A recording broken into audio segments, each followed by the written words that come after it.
for having me. Yeah. So I want to begin everything here with the last 3.5 years living through COVID. How did you get through the pandemic, and how has it changed things for you? Sure. So I produce a travel documentary podcast. And so, of course, it's been a little bit complicated the last few years with COVID because I wasn't able to travel very much internationally, which is most of what I do is, stories from my travels to interesting places around the world. Right. And so that made things a little bit complicated, of course.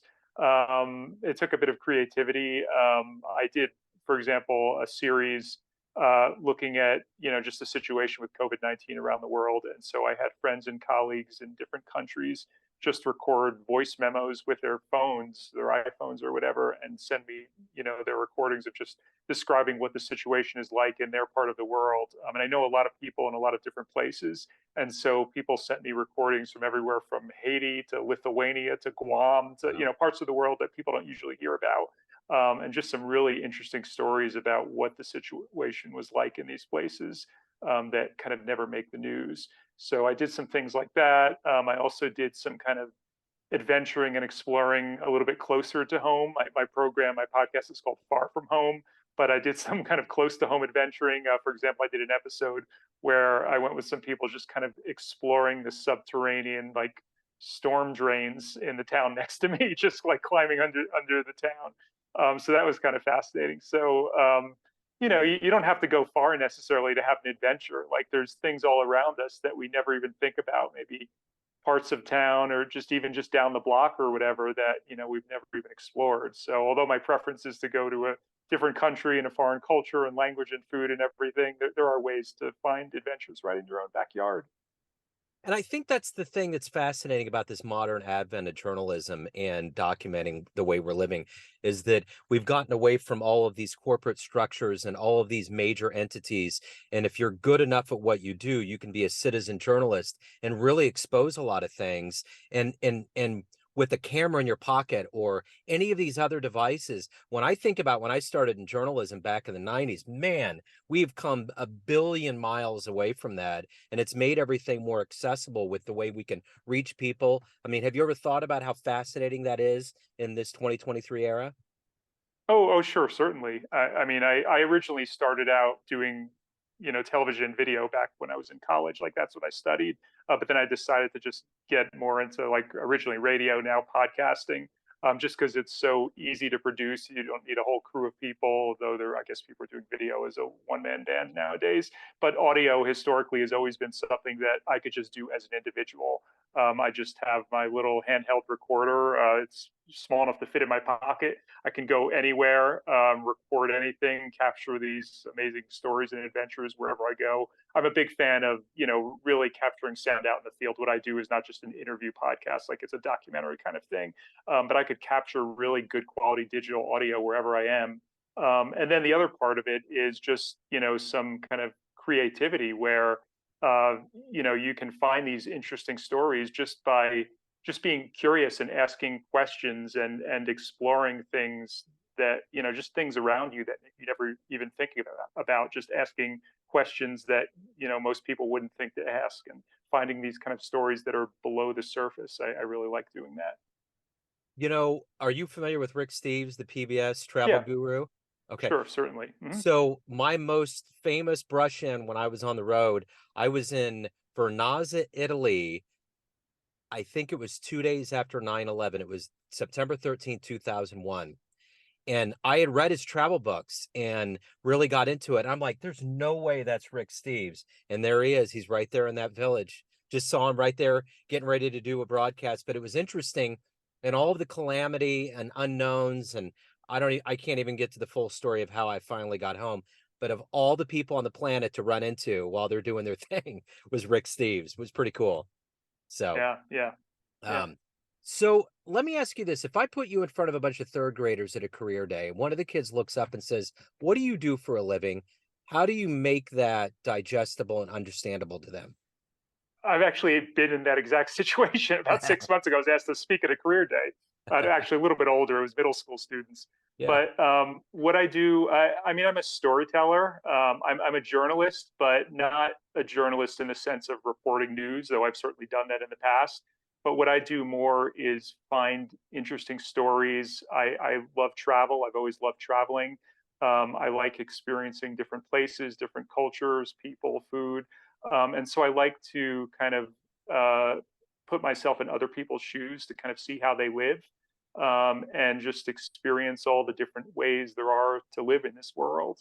And so I go to different places, find the things that interest people there, the things that they're concerned about, and really dig below the surface. What I do, even though I say I make like a travel documentary podcast, it's not about travel in the sense of like tourism kinds of things. If anything, most of the stories I do are not about tourism.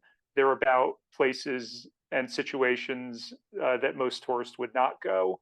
And I'm a big fan of slow travel. I like to spend a lot of time in a single place to really get to know it well. For example, right now I'm speaking to you, I'm in Oaxaca, Mexico. I just arrived here the other day. I'm going to be here for about 2 months. I'm going to be here for a Day of the Dead, and just to really kind of soak in, the culture and the place. Before this, I was in Copenhagen, Denmark for about 2 months. Really parachuting into a place for like a week or two is really not enough time for me to kind of find the kind of stories that I'm looking for, which are stories that are below the surface. I like to really spend enough time to really, like I said, understand the culture and the place and the people. And, to spend enough time, where, so like by the time I leave and go home, I'll feel like more of a local than a tourist. I'll really kind of understand, have like an insight into the culture, maybe even understand some of the inside jokes and the cultural references that the average tourist would not understand. And so those are the kinds of stories I'm looking for, things that are real local, that maybe it's something that everyone locally is talking about, but they're things back in the US or, Western Europe, or, things that don't make the international headlines, that Yeah. are, that might be interesting and relevant to outsiders. Local people just take it for granted. They're like, well, yeah, sure, that happens all the time. But for me as an outsider, it's like, wow, that's really interesting and different from what I'm used to. So on the one hand, I'm looking for, things that are kind of maybe a little quirky or interesting or different.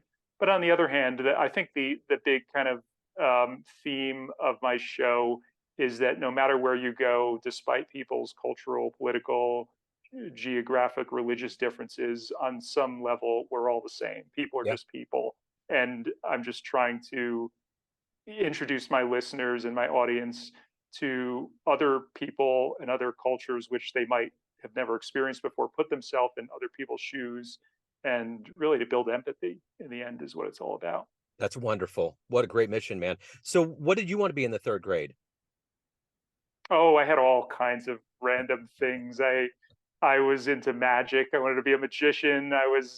For some reason I thought chemistry would, until I took chemistry in high school. And I'm like, no, I don't want to do that. That's kind of Yeah, boring.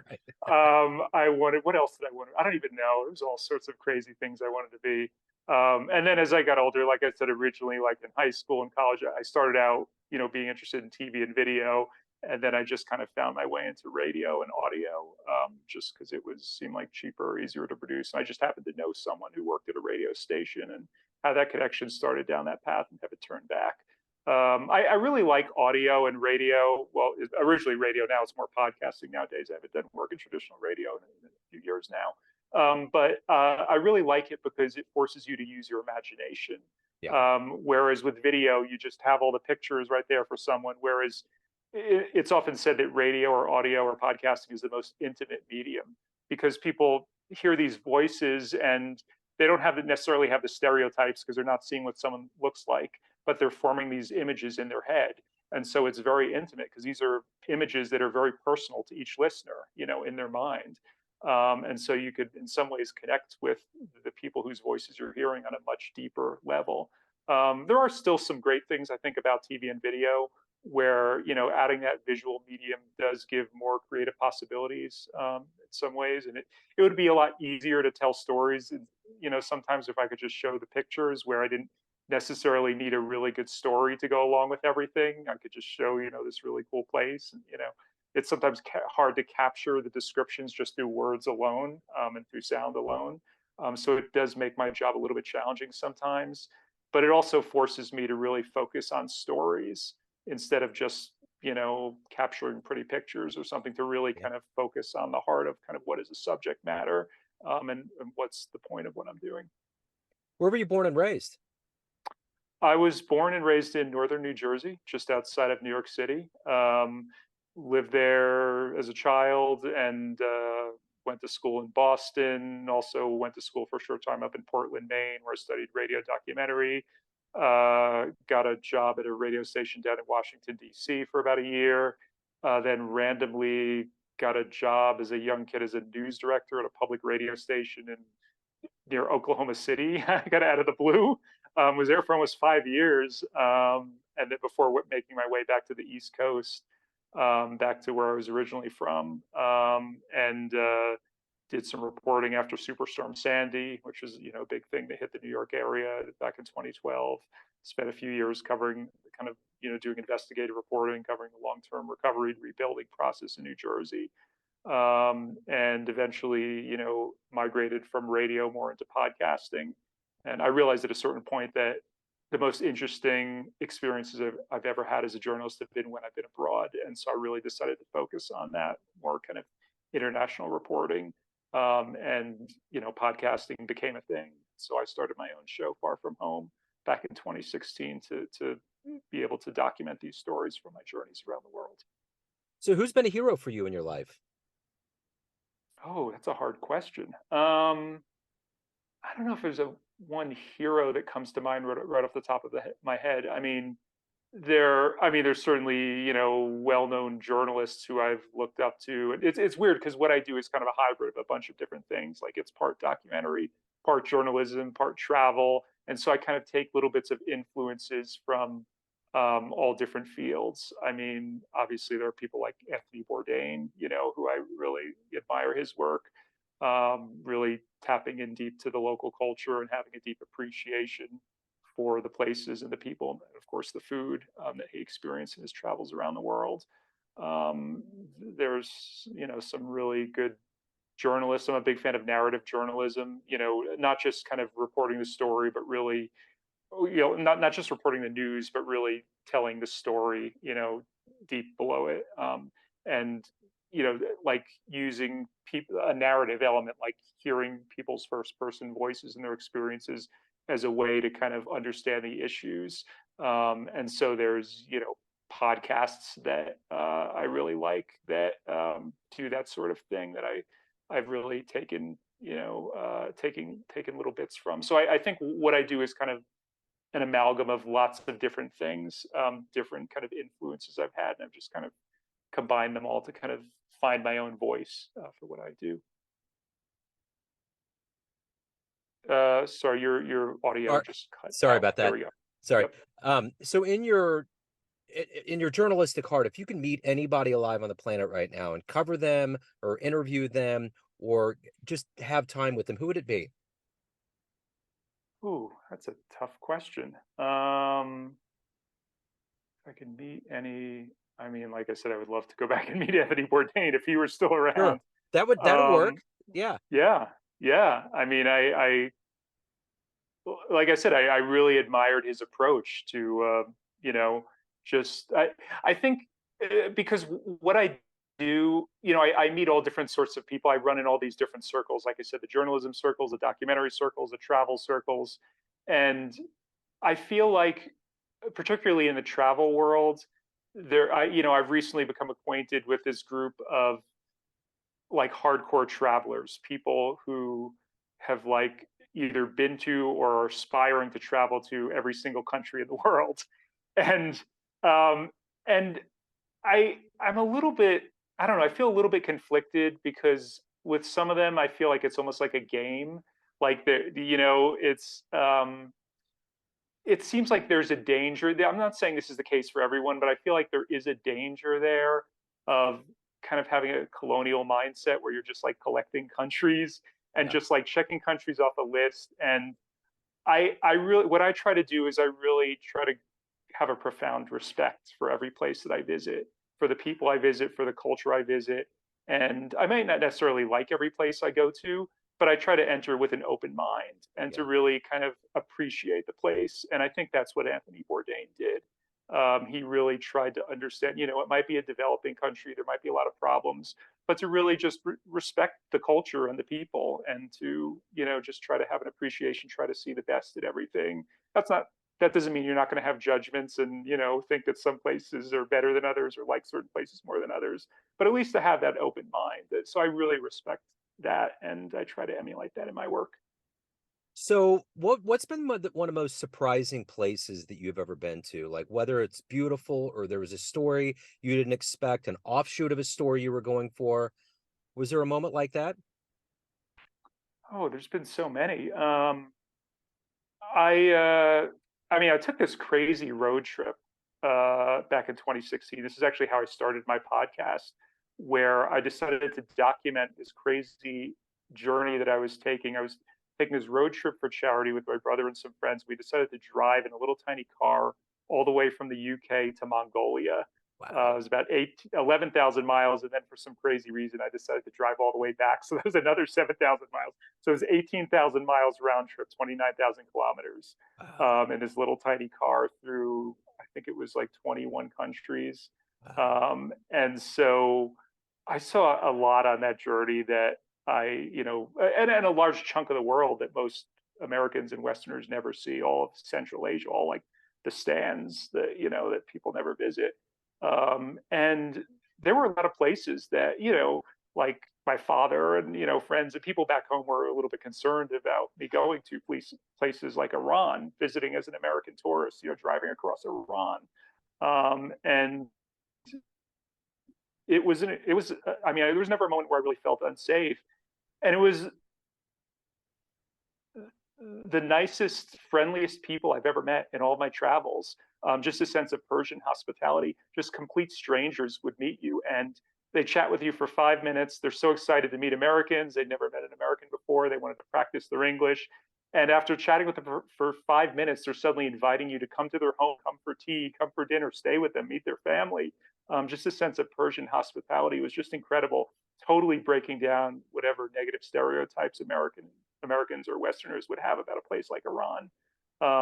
So there's been so many cases like that in my travels where it's hard to tell from afar, what a place is going to be like, what the people are going to be like, and we have all these fears. We hear things on the news, and we only hear the worst of things. And my father's like, "Oh, they're going to be chanting death to America," and we didn't experience anything like that. Like, that's not to say there aren't some dangers there or anywhere, but a lot of times it's not at all the way that you would think from afar. Yeah. A lot of times, like I said, wherever you go, people are just people. And Iran, in particular, were some of the nicest people, definitely the nicest, friendliest people I've ever met in all my travels. So you won a Peabody, you get to travel the world, you get to do things that most people will never get to experience in their lifetime. I'm curious, what are you the proudest of? Probably some of the long form documentaries that I've done where I've really gotten to delve into a subject deeply and to understand it. For example, I did this documentary about the peace walls in Northern Ireland a few years ago, that are still dividing, Protestants and Catholics in many neighborhoods all these years after, the troubles in Northern Ireland ended. And just to really delve deep into this subject and to understand how these people live, and just the daily struggles that they go through that most of the world doesn't realize is still happening. And I think of myself as a lifelong learner. Like, I'm always just curious and learning how things work and learning kind of the history, and just I don't know, I just want to understand how things work. For some reason, that's how my mind works. And so I feel like some of these long documentaries that I've done like that, where I've really delved into the subject, had a better understanding myself, but also kind of explained it to other people. And again, kind of created this sense of empathy, kind of let them hear these voices of people who are on different sides and afraid of, Molotov cocktails being thrown over their back fence, and just understand like what it's like for people in this situation. I don't know. I feel like that's an important, powerful thing. And I feel like we'd have less problems in the world if more people could just listen to each other, hear each other's stories, I and agree. understand what it was like to live in their shoes. Yeah. So as someone that obviously has a bottomless pit of curiosity about things, if you could see one event that happened in human history with your own eyes, what would you love to have seen happen? Wow. Um, I mean, maybe if I'm a little bit too young, but if I were a little bit older, I mean, if I had lived through parts of, I don't know, like like 1968, everyone says was the year when everything went down. Yeah, All kinds of, or 67, 68, around that period. So much that happened in one year. I mean, we've had a few years like that recently. It seems like yeah, that have been crazy like that. But just to kind of I'm making myself sound really young. I was born in '79, so a decade too late. yeah, But to have lived through a period when, and not just been an infant, but been old enough to really understand what it was like, everything that was going on at that time. I'm sure it was also kind of a difficult period and stressful and everything for everyone. I guess you were probably around then. I'm guessing, but I was pretty were young. you? I was born in 72. So yeah, Okay, yeah, okay, so it was a little before your time as yeah, well. yeah, Um, but Yeah, I mean, there's been so many moments, particularly. I'm mostly interested in relatively recent history, like 20th century history, yeah. because I feel like I could identify with it more. I've never been Hmm. so interested in going to like Civil War or Revolutionary Yeah, War sites. It just doesn't. I just can't connect with it very much. yeah, But 20th century history. I feel like a lot of times when I travel around, and I've gone to some interesting museums in different parts of the world. A lot of them are very dark history, yeah, like the Tuol Sleng Genocide Museum in Cambodia, or Chernobyl, yeah, or it's sad that so much of 20th century history is really dark. yeah, But I find those the most fascinating, or Hiroshima, or places like that. It just, I find it really interesting to kind of yeah, understand that, because there's still people within our lifetime who are alive, who were around during those events, and I for just find sure. that really interesting. Yeah. So at the end of the day, Scott, everyone has a perception of you, family, friends, fans, but you run the show. What's your perception of you? Who do you think you are? Hmm. I think I'm trying to do some good in the world. I'm trying to, I mean, yeah, some of my reporting and journalism and documentary work is just, some of it's just fun stories that I find, along the way. But really, at the heart of it, what I'm doing is I'm really trying to bring about some good in the world, and trying to, as I said, build empathy, like, bring people closer together. I'm trying to use my journalism and documentary skills to bring about change, to, in some small way. It's not some enormous change that I'm expecting to make, but just to introduce introduce my audience to these other voices and perspectives that they might never encounter. Especially, considering I'm American, many of my listeners are American, or at least, Westerners, and so many people don't travel so much. They're not exposed to these stories and these voices from other parts of the world, that, some of the places I go that people never go to, they never hear from, or Yeah, if they hear something in the news, it's just kind of negative, yeah, yeah, and so I'm really trying to introduce them to these people in these places, to really kind of gain an insight, maybe take them a little bit out of their comfort zone, but put themselves in someone else's shoes, just so they could identify more. Um, and I just, like I said, I feel like the world would be such a better place if we could just do more listening and meet other people, instead of just forming stereotypes and having judgments. If you could actually hear, oh, this is what it's like for someone in that situation. I never really thought about that, but now I realize, okay, maybe I'll think a little bit differently. So that's really how I think of my role, and what I try to do. that's wonderful, man. I love it. It's so noble. If anyone wants to see your documentary, listen to your podcast, anything, any of your work, anything about you, where can they go? What's the best place? Sure. So my podcast again is called Far From Home. They can check it out wherever they find podcasts. My website is farfromhomepodcast.org, and I'm on, Facebook, Instagram, Twitter, X. I don't use that much anymore, but Instagram is really the best place. And I'm always posting interesting videos and pictures and everything from my travels, so they could definitely follow me there. Wonderful. Scott, man, I love what you're doing. It's so good. Such noble, good quality work. Thank you for taking a minute out today. I appreciate it. Thanks so much for having me. Really appreciate you having me Yeah, absolutely. How do you pronounce your last name? on. Gurian. Okay, want to make sure. You never, Yep. you can never assume. Sure. Sure. Yep. Right on. Okay. Hey, Well, have good travels, man. yeah, thanks. And send me the link when you post this. I'll definitely link to it from my own social media and on my website and everything. Yes, sir. You'll be the first to get it. Thank you, Scott. Okay. It's good to talk to you. Okay. Travel well. Bye. Good talking to you. Take Yep. care. Thanks. Bye-bye.